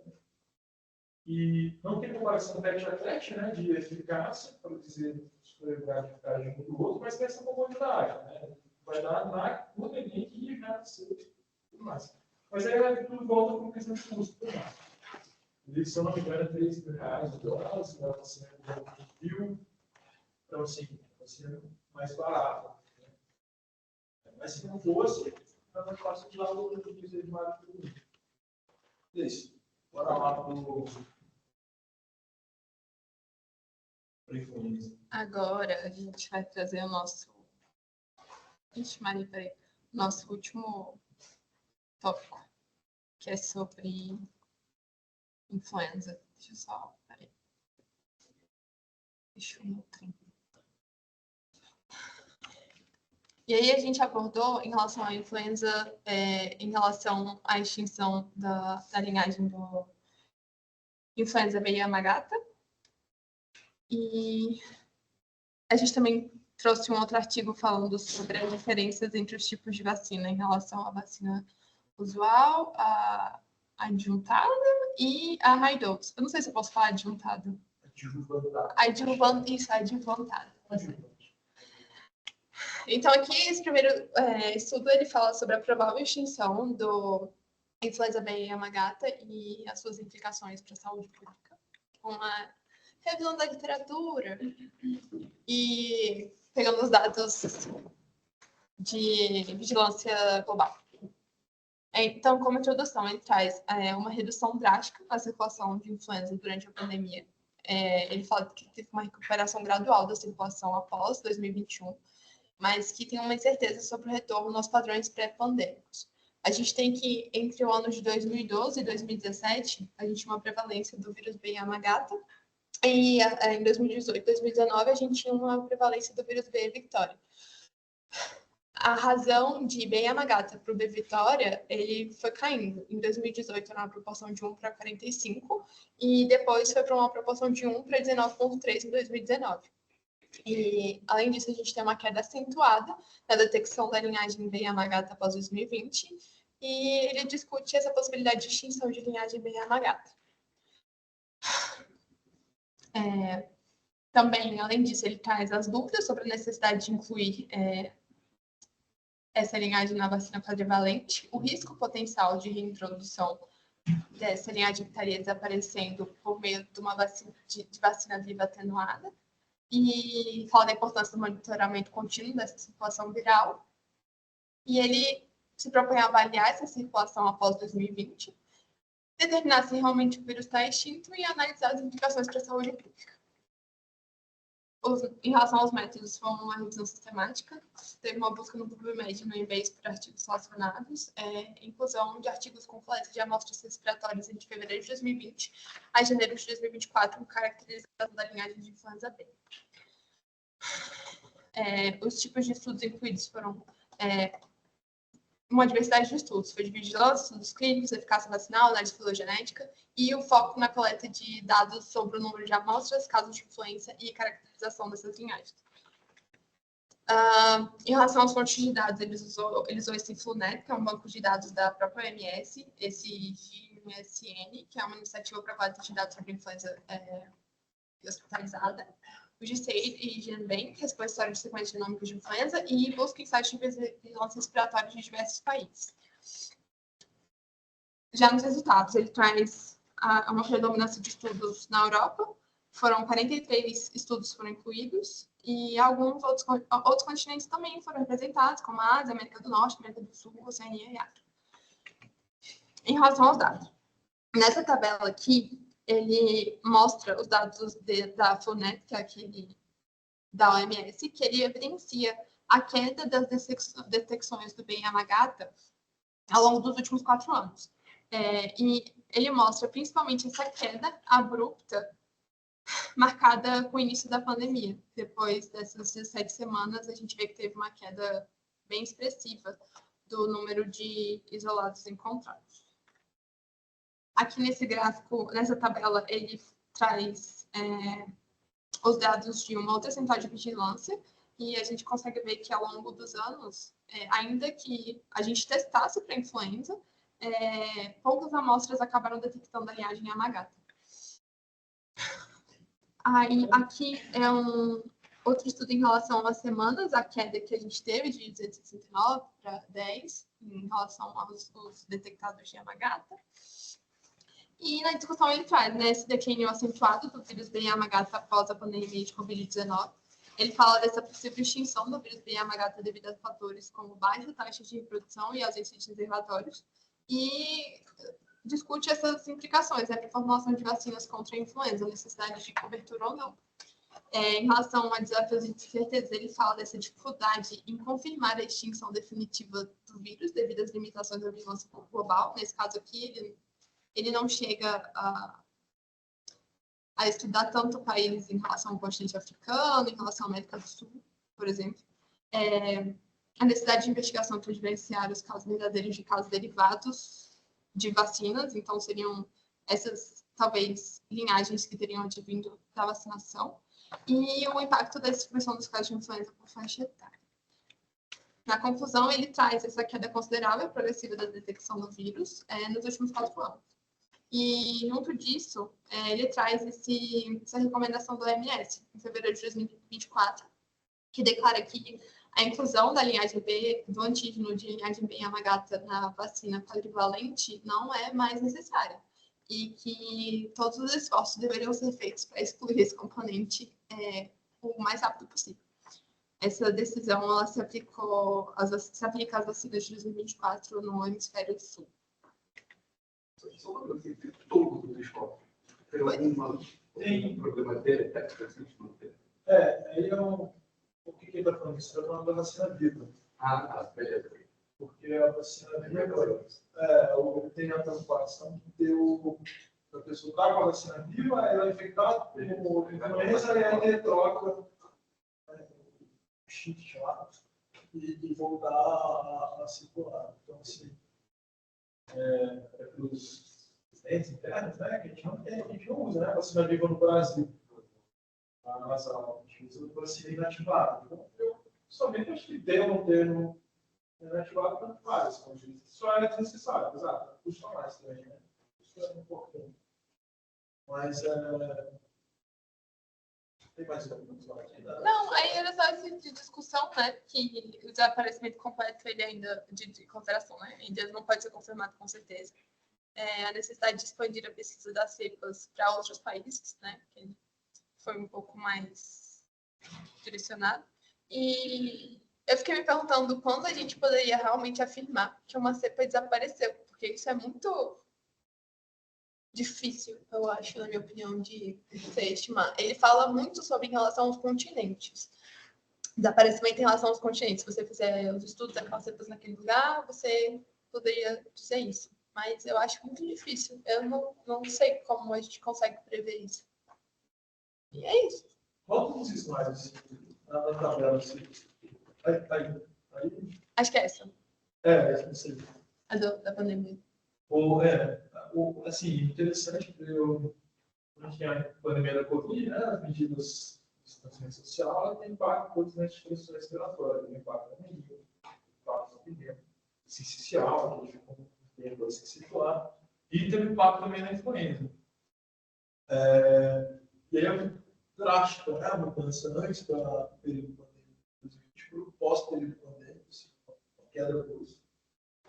Mas, na verdade, você continua tendo apagado, imediatamente após. Porém, parece que talvez a gente tenha apenas acelerado um processo de extinção que estava em vez de acontecer pelas próprias características de transmissibilidade dele, né? Que aí você vê que depois da pandemia já suspendendo as atividades de obra social e continuam aí decaindo progressivamente. Então, assim, a relevância epidemiológica dele vai caindo, e não é uma questão de estamos testando menos, né? Não. No próximo slide fica claro que até o número de cepas, né, coletadas, né, é alto. Então, assim, realmente parece ter esse comportamento aí de autoextinção, mas acelerado pelos distanciamento social. A implicação disso é essa questão, né? Não façam que vai vantagem, a vacina tetravalente em relação à bivalente, que a tetravalente justamente é barato, infeccional. E para a vacina viva, aí a necessidade de remoção, de fato, que é o mais importante. E essa questão de dizer se está eliminado ou não, né? É isso, você precisa manter a autotestagem, você está procurando e não está achando consistentemente, né? Normalmente é assim que a gente faz para os outros doenças, considerar a eliminação ou não. Às vezes, se o Brasil está eliminado, não, tem uma série de critérios, de epidemia, de sensibilidade do sistema de vigilância, de sua capacidade de resposta, uma lista enorme de critérios para dizer, por exemplo, que o sarampo está eliminado em um determinado local. Para a influenza não compensa, porque você vê esse esforço todo, né? Basta saber se ela é relevante epidemiologicamente ou não. Assim, não vai ter uma mudança de estratégia de saúde pública, né? Tenho certeza que está eliminado ou não. Você tem que montar, se ela voltar a ser prevalente, importante, você volta a repensar essas coisas de vacina. Então, eu acho que vai ter esse esforço todo para determinar. Porque você teria que testar muito, você teria que fazer a sua tipagem, fazer a tipagem, né, de muitas amostras, e esse método já é mais complexo. Né? Então, eu acho que vai avançar. Mas a implicação principal da tivesse, a questão da vacina polivalente parece que perde efeito agora. A nossa pública não tem, né? Não tem, é equivalente. Eu acho muito legal isso. De a gente falar, não, porque o negócio desapareceu, ou então vai ter outros sorotipos que você vai estar tirando uns e alguém vai ter que ocupar aquele espaço. Eu acho isso legal. Nosso último artigo. Esse último artigo, ele é um estudo que ele traz... Ele avalia 3 tipos de vacinas diferentes da influenza para comparar a vacina adjuvantada sobre a vacina padrão, ou convencional, não sei como poderia dizer qual seria essa, e a vacina high dose. De introdução, ele traz que o CDC estima que a vacina para influenza ela previne mais de 100 mil hospitalizações ao ano, 160% entre maiores de 65 anos. A vacina convencional, ela é menos eficaz em maiores de 65 anos do que em mais jovens. E as abordagens, a gente teria uma necessidade de abordagens que superem a resposta imune subótima, adicionando um adjuvante à vacina ou aumentando a quantidade de antígenos por dose, que seria a high dose. O desenho do estudo é um estudo de coorte retrospectivo. Ele usou os períodos de temporada de influenza de 2017, 2018 e 2018 e 2019, chegando prontuários eletrônicos, de atenção primária, clínicas de especialidades e pharmacy and medical claims, eu acho que é tipo notificações, em maiores de 65 anos, assinados nos Estados Unidos com uma das 3 vacinas, ou a adjuvantada, a convencional ou a high dose. E ele avaliou como desfecho a ocorrência da influenza na população estudada. A gente teve maiores de 65 anos na época da imunização, com registro de uma vacinação sazonal contra influenza elegível, registrados prontuários eletrônicos ou nos bancos de dados de notificação, bem como pelo menos um registro em seu prontuário eletrônico de atenção primária no ano posterior à imunização contra influenza registrada. De métodos, faz análises realizadas separadamente por temporada, análise descritiva para avaliar as características dos participantes e os pesos de probabilidade versus tratamento, ajuste com as das vacinas. De método estatístico, modelo de regressão logística e cálculo de eficácia relativa. E aqui ele traz os resultados. Nos estudos participantes, a gente teve 11 milhões foram incluídos nessa análise. De 2017 para 2018, a gente teve um total de 4,8 milhões adicionados ao estudo, e a gente repara que houve um aumento ao longo de 2017 para 2017, da primeira temporada para a segunda temporada, do aumento do número de vacina adjuvantada e também em relação à high dose e a convencional sendo um pouco menos utilizada nesse meio tempo. Aqui ele traz essa tabela que vai mostrar essa idade média, que vai variar entre 74 e 75 anos, a faixa etária que a gente já vai esperar mesmo uma melhor eficácia da vacina padrão, que é o que a gente gostaria de avaliar. Aqui ele traz, nessa figura, ele demonstra a eficácia relativa comparada à vacina convencional e à high dose. Numa análise não ajustada, a adjuvante ela teve uma eficácia relativa de 15,5 diante da vacina padrão, e quando ajustada, ela foi para 16,2 na primeira temporada. E já na segunda, ela teve uma eficácia relativa de quase 30% sobre a vacina padrão. Obtendo também uma eficácia relativa maior sobre a high dose, que ainda que menos expressiva. Aqui ele traz análise de subgrupos, comparando as faixas etárias e as respectivas eficácias relativas à vacina adjuvantada. Aqui ele compara a adjuvantada em relação às faixas etárias e cada uma das vacinas, e a sua eficácia relativa, que também se demonstra maior. E na discussão ele fala, né, que as vacinas adjuvantes elas são superiores às vacinas convencionais em adultos mais velhos. Vocês juntaram no Brasil? Essa é aquela high dose, né? E de conclusão, ele traz que em maiores de 65 anos, recebendo a vacina adjuvantada, eles tiveram significativamente menos eventos médicos relacionados à influenza em comparação com indivíduos recebendo a vacina padrão ou a high dose nas temporadas de influenza de 2017, 2018 e 2018 e 2019 nos Estados Unidos. E é isso. Acaba sendo uma discussão relevante diante da preocupação da efetividade das vacinas, principalmente nesse subgrupo que é mais prejudicado. A ideia da iniciativa é trazer essa questão das diferentes formulações da vacina, né? O que a gente tem hoje no PNPA inativado padrão. Não é a high dose, né? É equivalente, tem diferença mas é sempre ativado a dose padrão. E no PNI, na rede privada, tem a high dose, tem o FOEL, que tem atividade um pouco superior para idosos, né? Volta lá no gráfico que faz a comparação. E existe essa tecnologia de vacina no gráfico que faz que é a vacina com adjuvante, né? Que ela promove, né, aumento da resposta imune. Eu confesso que assim, não sei se tem perspectiva de chegar no Brasil nem nada, mas quando você olha o panorama de disponibilidade de vacina nos Estados Unidos, é um mundo imenso. Tem muitas formulações novas, diferentes de vacina de vacina high-dose, se é quadrivalente, se é trivalente. Assim, é só uma coisa que eu acho que eventualmente vai chegar aqui para a gente essa confusão toda.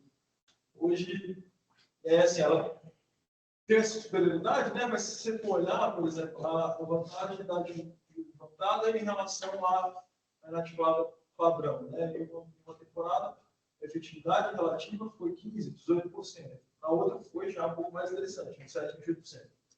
Não é uma coisa astronômica, né? Assim, é um pouquinho grande. Principalmente em relação à inativada. Agora, quando compara com a high dose, o ganho já é bem mais marginal, né? 3,6%, 7,7%, 7,4%, 6,9%. Então, assim, eles viram claramente uma superioridade, né? Mas é isso. O que quer dizer de 4, 5% a mais de efetividade quando compara com a high dose? Claro, com a inativada, chega perto de 30% na temporada, na outra 15%, 18%. Mas ele, assim, lembrando que as vacinas influenza, né, a efetividade delas, de maneira geral, é muito. Tem uma variabilidade muito grande de temporada a temporada. O risco de você ter mismatch, né, de você prever o que tu acha que vai ser polar e que faz a vacina de tal forma. Às vezes você tem um mismatch e a efetividade da vacina vai muito. Então, tem temporada que a efetividade vai para 30%, aí você tem um ganho de mais 30% em cima disso, pode ser interessante. Mas a ideia era essa, assim, só trazer esse panorama geral das opções que existem. Hoje a gente tem essa Refuelva, né, que ela, que sabe, é uma marca que tem high dose no Brasil. Aí eles vêm traz, né, ela traz essa preferência para idosos, que é quem tem comprometimento neurológico. E outros grupos estão preferenciados não. Não está relevante. Na verdade, não está, né? Os outros grupos eles sugerem idosos, 2 outros grupos, é isso que eles falam. Né? Grupo comprometido, idosos, deixe. E aí tem esse Acho que é isso. Muita coisa, né? Foi muita coisa. Foi Tudo top, né? Tá bom? Tá bom. Eu fico me perguntando se você gostava de automóveis também com essa esse ano. Acredito que eu tinha uma paciente, aí não queria tomar, eu falei, você morreu da doença, viu? Aí ela não se compra, não, eu falei, porque era muito velho. Mas é Mas,